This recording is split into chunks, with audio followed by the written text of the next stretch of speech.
Hey friend, it's me, the Ebony Otaku, the well-rounded nerd. As you can see, I've changed things behind me just a little bit. I thought this would be so much more fun with my anime reviews, and I don't think I'll get into copyright trouble because you can't hear what's going on, and I'm obscuring most of the images behind me, so yay! So, I've been wanting to review another anime for a while, and there are so many out there I love. The hard part is choosing, especially with this whole YouTube algorithm thing, what anime are worth reviewing and which ones should I save for a later date.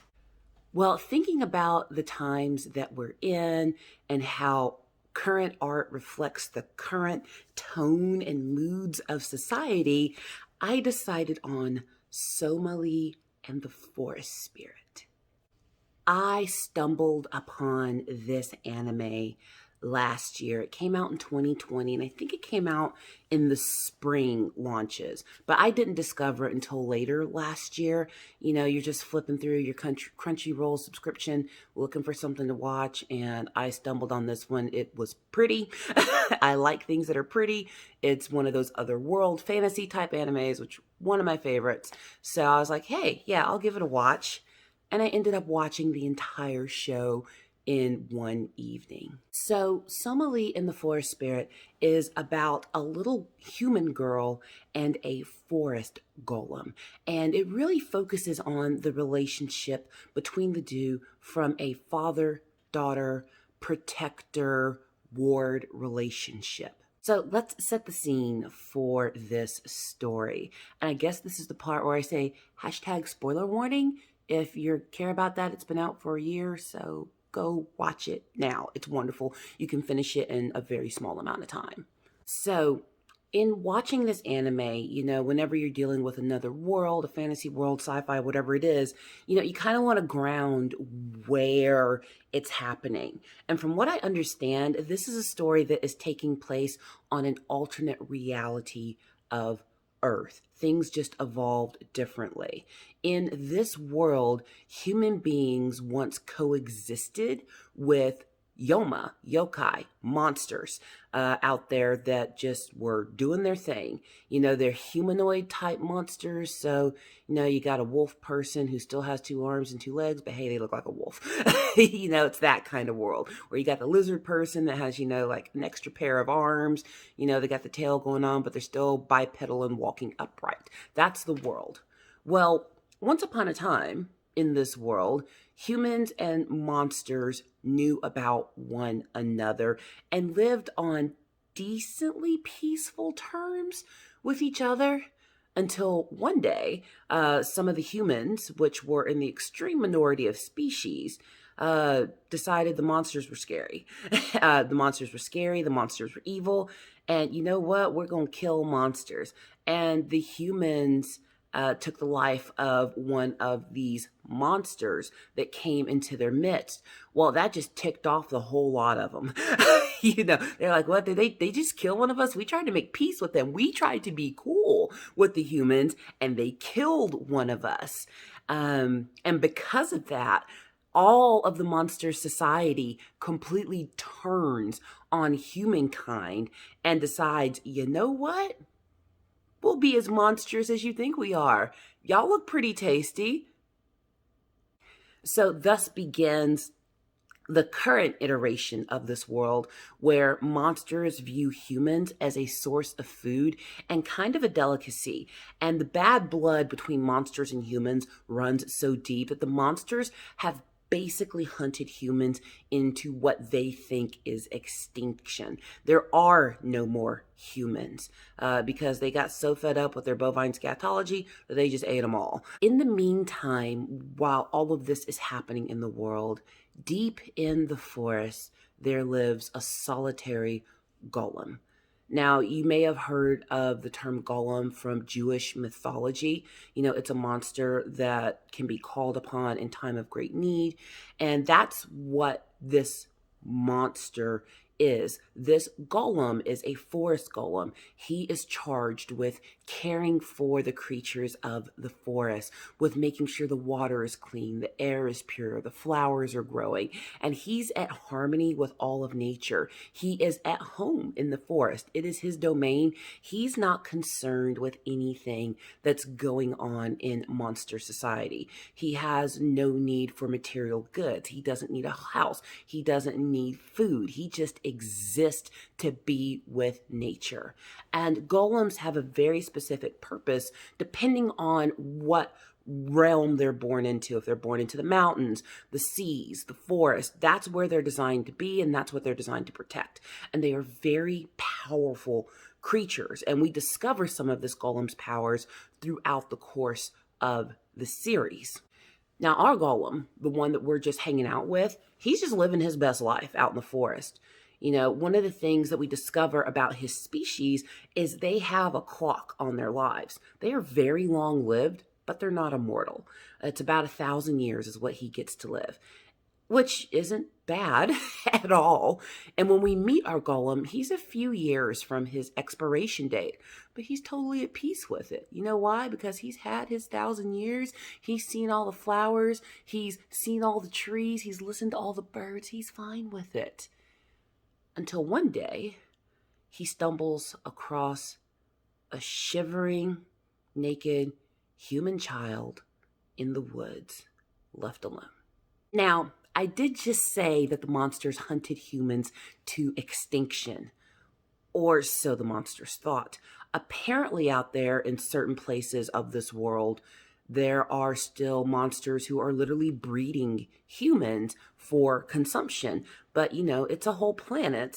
Perhaps some monsters have not crossed paths with others that are in the human meat trade. That is a horrible sentence to say out loud.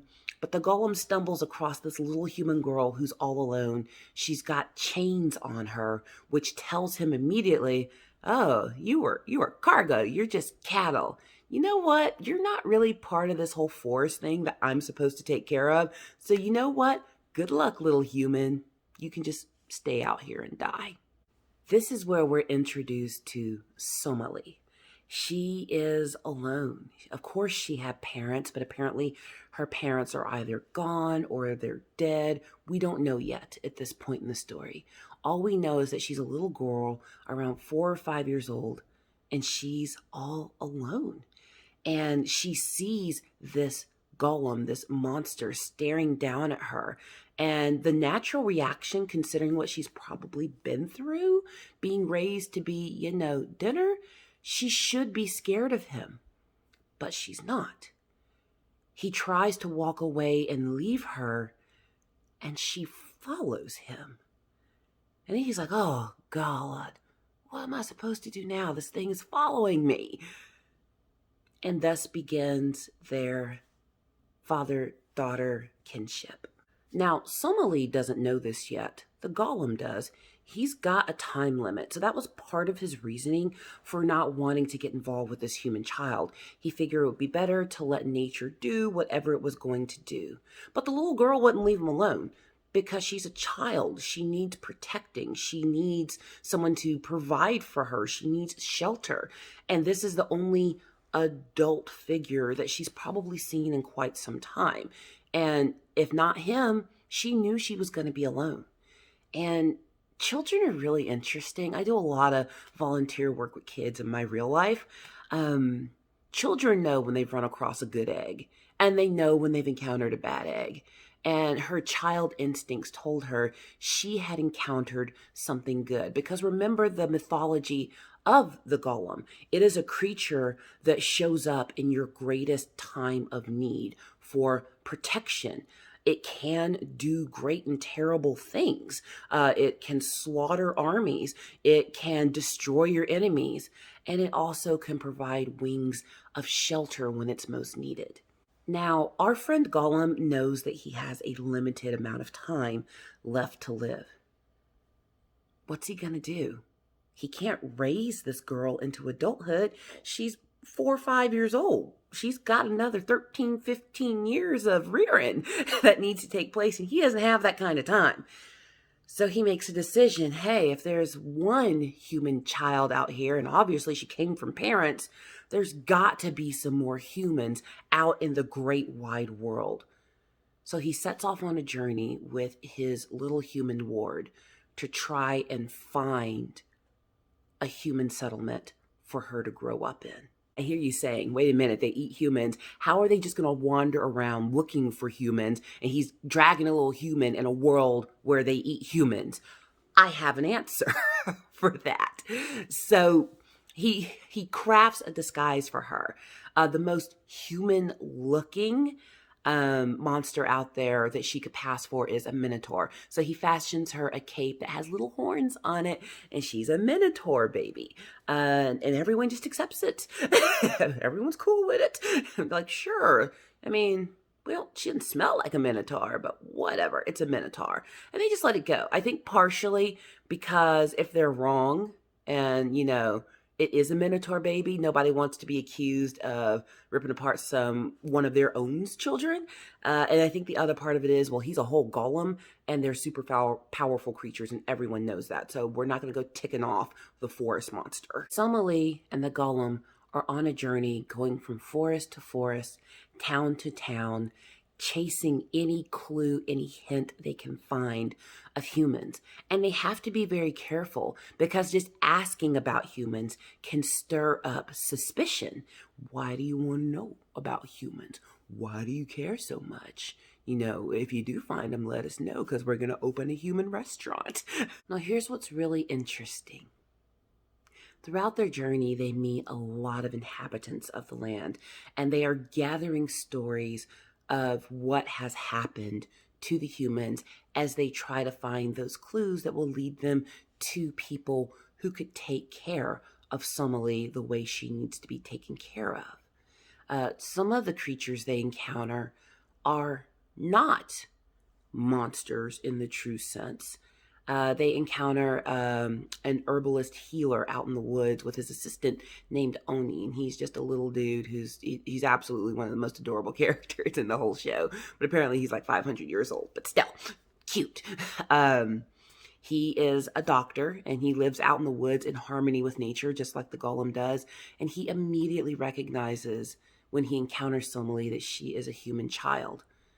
But his heart of compassion overtakes his monster instincts, and he wants to see the child grow up happy and healthy. And in their journeys, he helps the golem and Somali with things that they need. There even comes a point in the journey where they join one another and have a little bit of an adventure together, and he protects Somali in the time of great need. And then there's the flip side.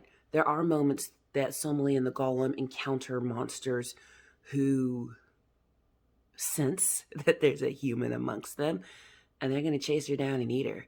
And if they can, they'll destroy the golem at the same time. The entire premise of this story is prejudice unchecked. This is what happens between peoples when assumptions are made and people act on those assumptions, and then it produces a result that can't be undone. The reason the monster people and the humans have animosity towards one another is because when the humans first encountered the monsters, they assumed they were dangerous. They assumed that they were unholy. They assumed that they were abominations sent from the abyss. And because of those assumptions, they let their fear and sense of self-preservation override any human decency. And they attacked and killed. And who they attacked happened to be much stronger and much more capable than them. And that's what makes the circumstances of the story so sad. It never had to be this way. The monsters tried to extend the hand of fellowship to the humans, and the humans killed them, and the monsters simply retaliated. When I first watched this particular show, it was around the time last year that all the things were going on, and That's how I'm going to leave it. 2020. So many things. But it was around the time all the things were going on. And, it takes forever to put an animated show together. But this show couldn't have come out at a better time in our world.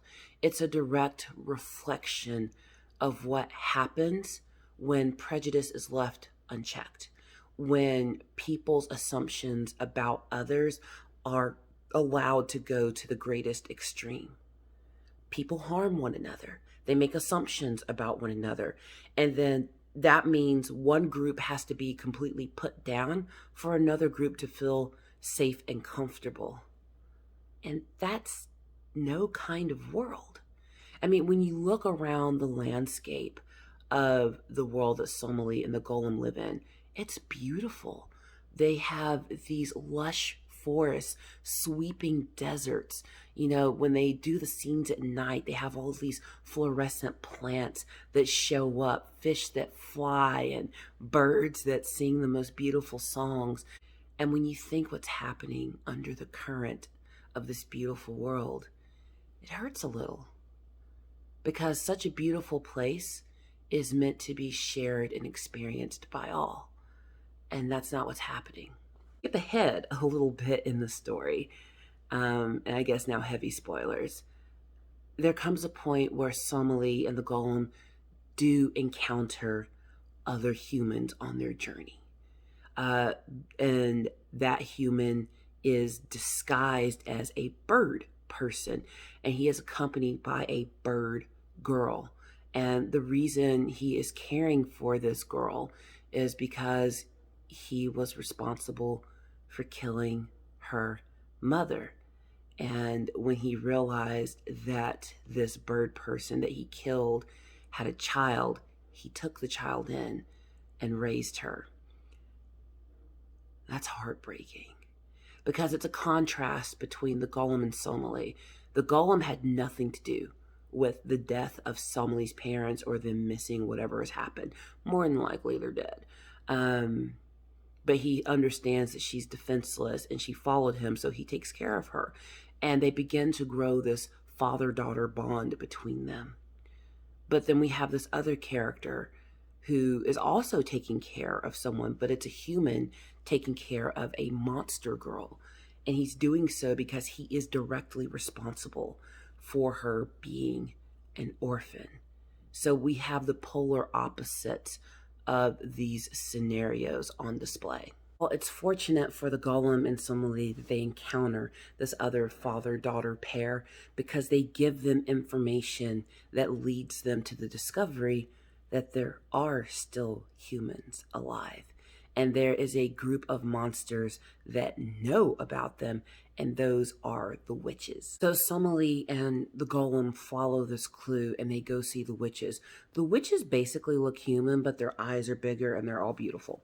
It's anime, come on. And the head witch actually has a story of when she encountered humans. So Somali and the Golem make it a point to travel to see this particular witch. Now, she's basically on witch life support, so all the other witches are guarding her very closely. But Somali and the Golem manage to make it into her presence. And just before the other witches are about to kill them for daring to encroach on the solitude of their sovereign, she stops them and says, "Hey, no, I need to talk to this little girl. They've come a long way. There's obviously something they need to know, and I have the information to tell them." So this witch, who is literally on her deathbed, now encounters a human child. And she tells this human child the story of when she met humans many, many, many years ago. She was a young witch out flying around, and a storm came up and she ended up crash landing. Now remember, witches kind of look human. And where she crash landed was a big human settlement under the protection of a golem. They take her in, they nurse her back to health, and she becomes friends with a local little human girl, the best of friends. But the golem knows what she is. And in secret, he tells her, you get out of here as quickly as possible, because they find out what you are, they're going to kill you. Because the humans are scared of anything that ain't human. But here's what's funny. She stays with them for quite some time. She plays with the kids. She dances with them, laughs with them, lives with them, eats their food, learns their ways. And they're all cool. Until the day the little girl she's befriended nearly falls off a cliff. She hops on a broom and goes down to save her. And then they all realize, oh, well, you're a witch. Hold up. Y'all were just friends with her. You ate with her. You let her live in your house. You've been there for who knows how long. The kids are all cool with her. And she just saved the life of one of your little ones. But you still want to kill her because she's different. If that doesn't sum up humanity in a stinking nutshell. But the little girl insists that she's good. And she's sad to see that her new friend has to leave. And she knows she's never going to see her again. So the witch flies away, never to see any of those humans again. But she knows they're under the protection of the golem. And what's ironic is the golem is a monster. But they accept this one because they think he's some kind of deity or god sent to protect them. But he's actually one of the creatures that they fear. Now that they know there are humans somewhere else out in the world, well, of course, the golem has to do his best to get Somali to them. The sad part is throughout this journey, his body has been falling apart. And if they come into extreme danger, he uses his divine powers to protect them, to protect Somali. But every time he does that, a piece of his body falls off of him, or multiple pieces. He's kind of clad in this armor type skin. And you see him with all these straps and buckles on him. Well, that's just to hold himself together, basically. But he's literally falling apart. And he wants so badly to be able to leave Somali somewhere safe. But Somali only wants her dad. And that's why this story is so beautiful. The relationship between parent and child, however it comes to exist, is beautiful. Because when the world around you is crazy, a child should be able to run to the arms of their parents and feel safe. Somali has safety with the golem. She's scared when she sees pieces of him fall apart. She's frightened when he uses his great and terrible powers to protect her. But to her, that's her daddy. That's her father. And she wants to be where he is because he has fed her, protected her, clothed her, gotten her medicine when she needs it, make sure she sleeps when she's supposed to, just like any good father would. So even though he's falling apart, and even though his time to be alive is limited, and even though he doesn't know if they'll be able to find more humans before he expires, the love of this child is an emotion he's never experienced. And he loves her as a daughter. And he is determined to stay with and protect his daughter until the very end of his life. This is a beautiful story. And yeah, I spoiled it. I didn't spoil all of it. It's still great to watch. But please, I hope you take a watch of Somali and the Forest Spirit. It's a short one. You can watch it half a day on a Saturday. If you're looking for a good binge series, this is it. It is so sweet and so heartwarming. It's got some deep messages hidden underneath all of this beautiful animation. It really has become one of my favorites of all time. One of the few animes that I've rewatched because it was that good. Now, I'm new at this, so I don't have an outro yet. But I do hope that you will like, comment, and subscribe. And I do hope that you give this show a watch and we can talk about it below in the comments.